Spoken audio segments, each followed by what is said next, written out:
นนี้เป็นระดับน้ำที่ลงหลายแล้วเนอะอันนี้เป็นลงหลายที่สุดแล้วเนี่ยน้ำเนี่ยตอนนี้เป็นระดับน้ำที่ลงแล้วได้บนทางเข้านี่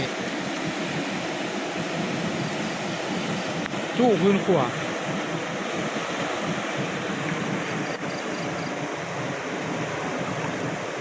ลงหลายเม็ดนึงเม็ดปลายที่มันลง